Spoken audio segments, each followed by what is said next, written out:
Orange line train منصوبہ عوام کو بہترین سفری سہولت فراہم کرنے کے لیے بنایا جا رہا ہے۔ اس منصوبہ میں ناقص منصوبہ بندی کی وجہ سے عوام کو شدید مشکلات کا سامنا کرنا پڑ رہا ہے۔ کہیں بجلی نہیں تو کہیں گیس، بنیادی ضرورت پانی سے بھی لاکھوں گھرانے محروم ہیں، کیونکہ بغیر منصوبہ بندی کے واٹر سپلائی لائنوں کی منتقلی سے عوام کو پینے کے صاف پانی کی شدید قلت کا سامنا ہے۔ پانی بالکل نہیں آ رہا ہے، یہ پائپوں کی وجہ سے پائپ کے اوپر زور پڑ گیا ہے، جس کی وجہ سے ایک قطرے کا پانی نہیں آ رہا۔ اور پانی کا تو ایسا ہے کہ 3-4 ماہ ہو گئے میں ہم نے پانی دیکھا تک نہیں ہے، اتنی دور سے بھر کے لاتے ہیں پانی کے، بہت زیادہ شدت ہو رہی ہے پانی کی وجہ سے۔ 2 ارب روپے کی لاگت سے مکمل ہونے والا واٹر سپلائی سیوریج سسٹم منصوبہ ناقص حکمت عملی کی وجہ سے ایک طرف 5 ماہ تاخیر کا شکار ہے، دوسری طرف اخراجات ڈبل ہونے کا خدشہ بھی بتایا جا رہا ہے۔ بغیر منصوبہ بندی کے لائنوں کی منتقلی سے اورنج اسٹیشن کی تعمیر کے دوران منصوبہ دوبارہ ٹوٹ پھوٹ کا شکار ہونے سے شہریوں کی مشکلات میں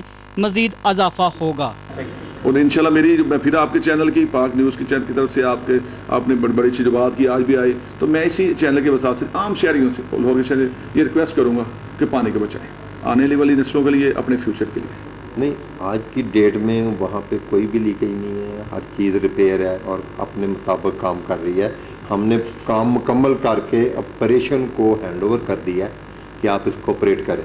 واٹر شارٹیج کا جو مسائل ہیں وہ یہی کہا جا رہا ہے، عوام یہی کہہ رہی ہے کہ یہ جو مین پرابلم ہے وہ اورنج لائن کی واٹر اور سیوریج لائن کی منتقلی کی وجہ سے ہمیں پینے کا پانی اور سیوریج کے نظام کے حوالے سے کافی مسائل کا سامنا کرنا پڑ رہا ہے۔